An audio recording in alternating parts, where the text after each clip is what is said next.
जहां 3 ट्रेनों की हुई भीषण टक्कर, भागते हुए वहीं पहुंचे पीएम मोदी। अस्पताल में खड़े होकर 2 लोगों को लगाया फोन, बोले एक को भी बख्शा नहीं जाएगा।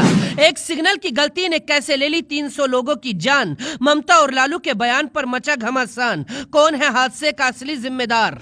उधर मंजर देखकर क्या बोले शिहाब चित्तूर, 2 शब्द सुनकर भावुक हुआ हिंदुस्तान। इधर रोते हुए इरफान पठान ने भी कर दिया बड़ा ऐलान। जैसे ही ओडिशा के बालासोर में 3 ट्रेनें आमने सामने से टकराई, दिल्ली में बैठे पीएम नरेंद्र मोदी बेचैन हो गए थे। पूरी रात मोदी खबर लेते रहे और आज सीधा उसी जगह पर पहुंचे जहां पर हादसा हुआ था। पीएम मोदी के चेहरे पर अफसोस और गुस्सा दोनों साफ दिखाई दे रहे थे। अस्पताल में सारी मीडिया के सामने पीएम मोदी ने फोन उठाया और 2 लोगों को कॉल लगा दिया था। इसके बाद पीएम मोदी ने सीधी चेतावनी दी, दोषियों को बख्शा नहीं जाएगा। पीएम मोदी ने किन 2 लोगों को फोन लगाया था वो बताएं, लेकिन उससे पहले देखिए भारत से पैदल हज करने के लिए मदीना पहुंचे शिहाब चित्तूर ने उड़ीसा हादसे पर क्या कहा है और इरफान पठान कैसे भावुक हो गए हैं।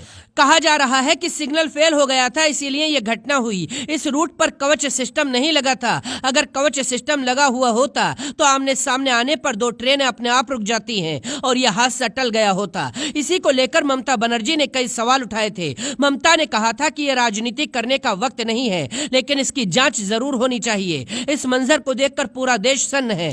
केरल के मलप्पुरम जिले से पैदल हज पर निकले शिहाब चित्तूर इस वक्त मदीना पहुंच चुके हैं। यहाँ पर जब शिहाब को रेल हादसे की खबर मिली तो वो भावुक हो गए। शिहाब ने रोते हुए ट्रेन की तस्वीर शेयर की और घायलों की सलामती के लिए मदीने में ही दुआओं के लिए हाथ उठा लिए हैं। इरफान पठान ने भी भावुक होकर ट्वीट करते हुए लिखा है, ओडिशा से आई दिल दहला देने वाली खबर को सुनकर टूट गया हूँ। सभी के लिए मेरी दुआएं हैं। जान गंवाने वाले परिवारों के साथ मेरी संवेदनाएं, हम आपके साथ हैं। एक तरफ पूरा देश सदमे में है, दूसरी तरफ पीएम मोदी ने अस्पताल में खड़े होकर 2 लोगों को सीधा फोन लगा दिया था। पीएम मोदी ने पहले कैबिनेट सचिव को फोन लगाया था और इसके तुरंत बाद स्वास्थ्य मंत्री मनसुख मंडाविया को कॉल किया। पीएम मोदी अस्पताल में लोगों के बीच खड़े होकर ही आदेश देते रहे कि यहाँ कोई परेशानी नहीं आनी चाहिए, जहाँ जो जरूरत हो तुरंत पूरी की जाए, तुरंत हर संभव मदद पहुँचाई जाए। पीएम मोदी ने हर एक बेड पर जाकर लोगों से मुलाकात की और उनका हौसला बढ़ाया है। दूसरी तरफ लालू यादव के एक ट्वीट ने भी विवाद को पैदा कर दिया। लालू ने ट्वीट कर पूछा, इस देश का रेल मंत्री कौन है ये कोई नहीं जानता,